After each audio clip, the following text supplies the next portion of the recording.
Coach, just when you went back and watched the tape, I mean, when you went by 40, was it that good? You know, I thought both teams played hard, aggressive, and obviously we've talked a lot about discipline and not fouling. I thought our guys really worked hard at trying not to do that. And in South Carolina, I think the same thing with their lack of depth. But I thought our movement, our speed was really good on offense, defense, and still after every game there's something that you look at, you know that you got to continue to clean up, and it would still go back to our ball screen defense and our coverage there. But the fact that we took care of the basketball, and I thought for the most part we took really good shots where our feet were set. We had good looks at it from the perimeter, and then we did play inside out, had a good combination, a good mix of what we need to have. Do you have an update on Julian and Tyreek? I think, again, they'll both be game time decisions. You weren't really clear on what had caused Tyreek's ankle to balloon up. Y'all have a better idea about that now? Well, you know what? He's had some issues from the past and Tyreek's a very tough-minded person, and he's a guy, if he's hurt, he pretty much keeps it to himself. But when he left, he would tell you that he has no idea what made it swell up on him the way it did when he walked in here on Saturday. But he is doing everything, and obviously, Chad and Garrett, they're doing everything they can from their part. Did Josiah responded well to him playing the other night?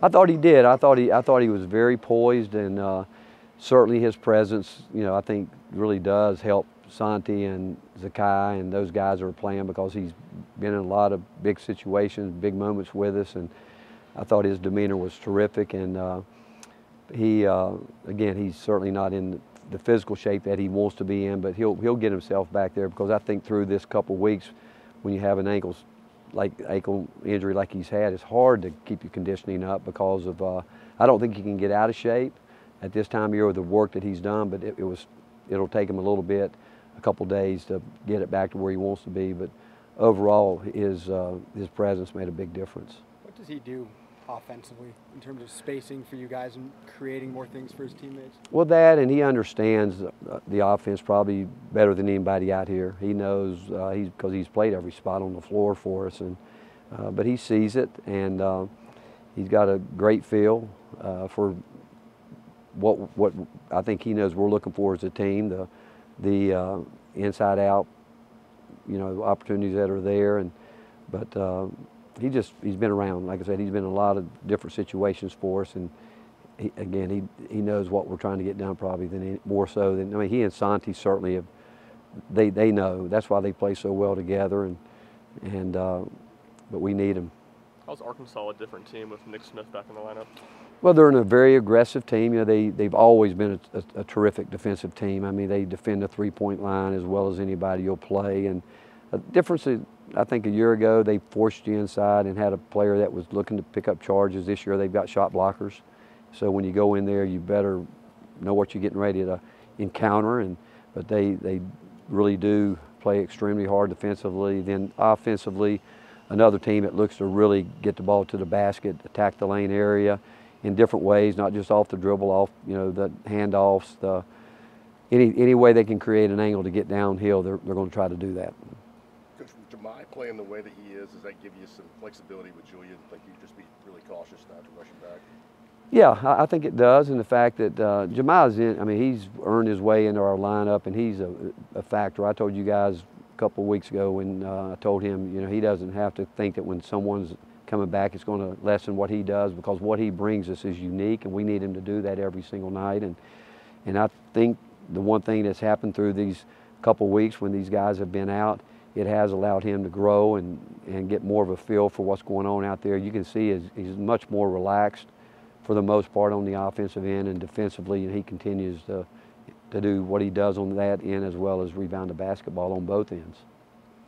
You talk to your four seniors about what they want to do next, or when do those conversations? No, again, I think what those guys want to do right now is win. I think that they understand this time of year because they've been through it more than anybody, and they know these next couple of weeks are how important they are, and how it's such a fine line between winning and losing. And but I don't think their thoughts are anywhere but trying to make this basketball team the best it can be with what we have left. Coach, is it a possibility you have conversations with any of those guys about coming back?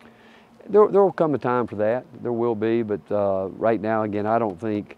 And again, I said to you before, this team's been resilient. I think they've shown some real maturity in some difficult times when it's tough, obviously, but the fact is there's a time for all that. And right now the time is that we've still got basketball games to play here over the next couple of weeks, and we hope we can string it out as long as we can.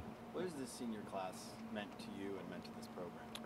Well, you think about it, was a transition class too, because we had really got the program, that class that came in before them, that group of guys had done a great job really building the culture, the foundation and what we want the program to be built on. And those guys came in and a bunch of them had to be thrust out there right from the beginning to perform at a high level in this league, because this league has grown tremendously in the 8 years I've been here. It's I think arguably as good as any basketball league in the country, talent-wise. Over the last couple of years, probably been the best, and so they had to come in and deal with not only trying to help us continue what we were doing, but trying to get it to another level, and knowing that the league itself was better.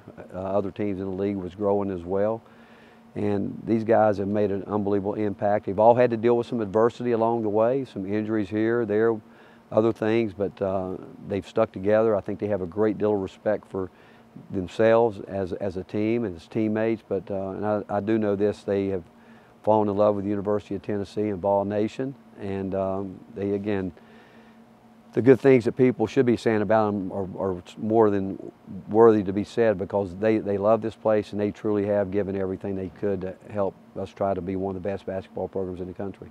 How significant is it locking up that double bye in the SEC tournament? Again, if it is, it is. If not, you look at it the other way. Hey, some of these guys need more games. I mean, you know, you obviously you look at it from one point, like it'd be great to have another day to rest, but on the other end, you say, well, we got to play. You got to play, and that will determine it based on how we perform. And but it is what it is, and if we can get it, fine. If not, we'll have to make with what we have. We have to deal with it. Coach, with those seniors, what's it say about your culture here at this program? You can take a kid from Uruguay, from Finland, from Serbia, and South Carolina, and guys just kind of mold and form a unit, a tight unit.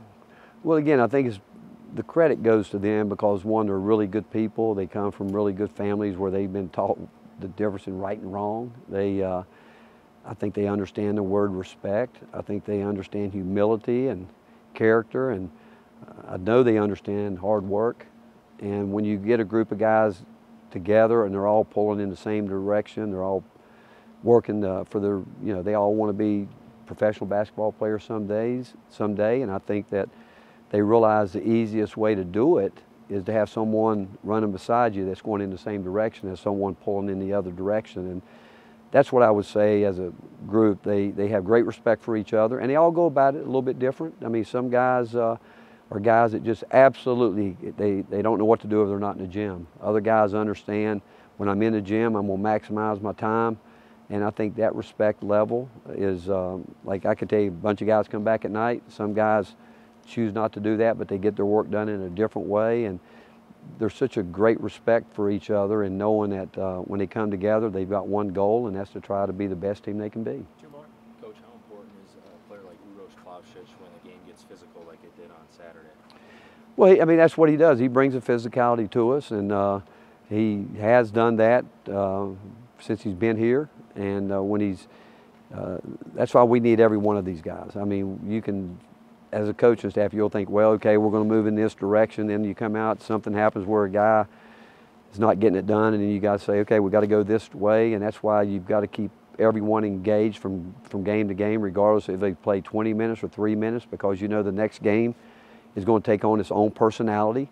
And that personality, we really don't know until the game starts. You don't know how it's going to be officiated. You don't know injuries. You don't know any of that. So the fact that, again, we've had guys that have played 20 minutes and played 3 minutes, but the fact that they've stayed engaged, I think, speaks volumes of their character and their respect for each other. Do you feel like y'all have gotten more consistency from Jonah since he's been starting lineup?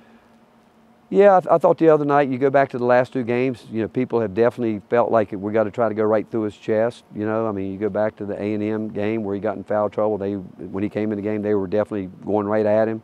The other night, we actually told him his scout report was simple. When the shot goes up, he's going to have to block out a guy that's much stronger, has a lot more girth, and he had a tough time early, but I did think he responded. He came back the second half and did a better job getting his hands over his shoulders quicker, and knowing that he physically now, I think he certainly, if he doesn't, he should understand that people are physically going to try to get real physical with him and try to drive him under the basket, try to push him back as much as they can. And so I expect him to respond like he did in the second half. Thank you, Coach. All right, thank you guys. Try to go right